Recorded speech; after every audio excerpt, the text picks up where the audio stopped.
স্বাধীনতার পর সন্দেশখালীতে প্রথম আদিবাসী মহিলাকে তৃণমূল প্রার্থী করেছে, তাই আজকে আমরা যোগদান করলাম।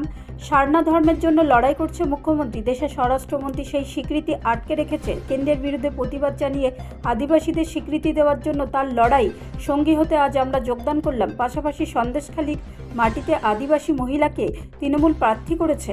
ভোটের মুখে সন্দেশখালীতে বিজেপিতে বড় ভাঙন, কর্মী সমর্থকদের নিয়ে 50 জন নেতৃত্ব বিজেপি ছেড়ে তৃণমূলে যোগদান দিল। 2026 সালে ভোটের বড় সাফল্য বলে মনে করছে 2026 সালে ভোটের বড় সাফল্য বলে মনে করছে তৃণমূল। 2024 সালে লোকসভা ভোটের এই সন্দেশখালী বিধানসভায় তৃণমূল 8000 ভোটে পিছিয়ে ছিল। এবার 2026 সালে ভোটের রাজনৈতিক অনেক পট পরিবর্তন হয়েছে। তারই মাঝে সন্দেশখালীতে বিজেপিতে এই ভাঙন, যা বিধানসভা ভোটের বড় সাফল্য বলে মনে করছে তৃণমূলের একাংশ। তৃণমূলের বিভিন্ন এলাকা থেকে বিজেপির কর্মী সমর্থক নেতৃত্ব সন্দেশখালী তৃণমূল প্রার্থী ঝর্ণা সর্দার, সন্দেশখালী 2 নম্বর ব্লক তৃণমূল কংগ্রেসের সভাপতি দিলীপ মল্লিক, সুকুমার মাহাতো হাত ধরে এই দিন তৃণমূলে যোগদান করে। তৃণমূলে যোগ দিয়ে বিজেপির নেতা কর্মী সমর্থকরা বলেন, তৃণমূল সরকার উন্নয়নের সামিল হতে এবং উত্তর 24 পরগনা সন্দেশখালী ধামাখালীতে তৃণমূলের দলীয় কার্যালয় এসে উন্নয়নের স্বার্থে আমরা তৃণমূলে যোগ দিলাম। বিজেপি নেতা দিলীপ সর্দার ও ভোলানাথ গিরি বলে, একমাত্র রাজ্যের মুখ্যমন্ত্রী সারনা ধর্মের স্বীকৃতি আদায়ের জন্য কেন্দ্রের সঙ্গে লড়াই করছে, যেখানে দেশের স্বরাষ্ট্রমন্ত্রী অমিত শাহ সহ নেতৃত্ব সেই স্বীকৃতিকে আটকে রেখেছে। সেই প্রতিবাদ জানিয়ে আজকে আমরা দলে যোগদান করেছি। পাশাপাশি স্বাধীনতার পর এই প্রথম কোনো আদিবাসী মহিলাকে তৃণমূল কংগ্রেস প্রার্থী করেছে। নারী শক্তির পাশে দাঁড়াতে মমতা বন্দ্যোপাধ্যায়ের হাতকে শক্ত করতে আজকে আমরা তৃণমূলে যোগদান করলাম। তিনি লড়াই করছেন আদিবাসী সমাজের জন্য। নমিনেশন তো লিড দলে প্রথমে বিজেপি পতাকায় এসেছে, এবং পরবর্তীতে লিড দলে নমিনেশন কে অনেক উইথড্র করলেন। উইথড্র করলাম। দেখুন, আমি মূলত মানে অনেক অল্প বয়স থেকে সঙ্গের সঙ্গে যুক্ত, রাষ্ট্রীয় স্বয়ংসেবক সংঘের সঙ্গে যুক্ত। তা এই রাষ্ট্রীয় স্বয়ংসেবক সঙ্গে যে কজন লোককে আমি শ্রদ্ধা করি, তার মধ্যে মানে সবচেয়ে বেশি শ্রদ্ধা করি, তার মধ্যে 3-4 জন সিনিয়র মোস্ট আমাকে আমার বাড়িতে এসেছিলেন। যেমন ধরুন, ক্ষেত্রীয় প্রচারক রমাপদ পাল আমার বাড়িতে এসেছিলেন, আমাকে রিকোয়েস্ট করলেন। তারপরে বরিষ্ঠ কার্যকর্তা অদত্ত চরণ দত্ত, উনি আমাকে রিকোয়েস্ট করলেন। তারপরে সব সব মানে এছাড়াও অনেক বরিষ্ঠ কার্যকর্তা আমাকে ব্যক্তিগতভাবে রিকোয়েস্ট করেছেন, যার জন্য আমি এটা ইয়ে করে নিলাম, জিনিসটা মানে তুলে নিলাম।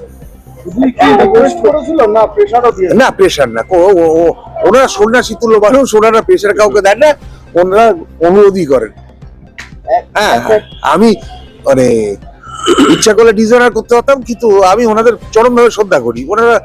ওনাদের জীবনটা, ব্যক্তিগত জীবনটা সন্ন্যাসীদের মতো জীবন। হ্যাঁ, মানে বাড়ি ঘর ছেড়ে ও দেশের কাজ করছেন। তা ওনাদের ডিজাইনার করাটা আমার কাছে একটা বিবেক বিরুদ্ধ কাজ। একটা বিষয়, তার নামে তো বলেছিলেন যে তার বিরুদ্ধে আপনি মানে বিভিন্ন দাবি দাবা তুলে আপনি বলেছেন যে উনি প্রার্থী হয়েছেন, তাই আপনি আমি বলছি তো আমার পছন্দ ছিল না। এবার দল যদি সিদ্ধান্ত কোনো নেয়, তাহলে আপনি সেই সিদ্ধান্ত রাজি আছেন। সঙ্গে নমিনেশন উইথড্র করলেন। এইবার একটা কথা বলি, শুনুন, আমার সবসময় যে আবার ইচ্ছা অনুসারে হবে বা সবার ইচ্ছা অনুসারে হবে এমন কথা নয়। কিছু কিছু ব্যাপার থাকে যেগুলো মেনে নিতে হয়, তা আমাকেও মেনে নিতে হয়েছে। এই হ্যাঁ, নিশ্চয়ই প্রচার করবো। আমি সারা জীবনে একটা দলই করেছি, সেটা হচ্ছে বিজেপি দল। অন্য দল তো করিনি কখনো। তা আমার পক্ষে তো অন্য দলে যাওয়া সম্ভব নয় কখনো। হ্যাঁ, এবারে এটা ইডিওলজির প্রশ্ন। হ্যাঁ, সেখানে তো আমাকে করতেই হবে।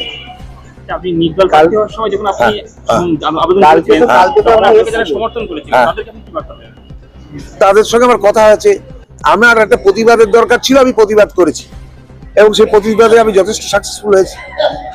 আমি পার্টির উচ্চতম নেতৃত্বকেও আমি আকর্ষিত করতে পেরেছি, এই ব্যাপারটা নিয়ে অ্যাটেনশন ড্র করেছি।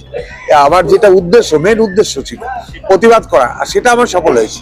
গতকালকে জগন্নাথ সরকার এবং যে কেন্দ্রীয় নেতৃত্ব ছিল তার হ্যাঁ। সেই আসার পরে কি মানে না, এই শুনুন একটা কথা বলি, আহ, মানে সংঘ স্তরে যেসব মানে সন্ন্যাসী তুল্য মানুষ আমাকে রিকোয়েস্ট করেছেন, তাদের মানে রিকোয়েস্ট ফেলে দেওয়ার মতো মানে বিবেক বিরোধী কাজ আমি করতে পারবো না বলে আমি এটা তুললাম।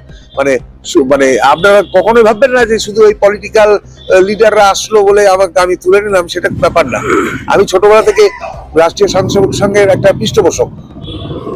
আমি যখন 14-15 বছর বয়স, তখন আমাদের কৃষ্ণনগরে একজন মানে দেবতুল্য মানুষ মানে এই প্রচারক হিসাবে, সংঘের প্রচারক হিসাবে এসেছিলেন, তার নাম শ্যামলাল বন্দ্যোপাধ্যায়।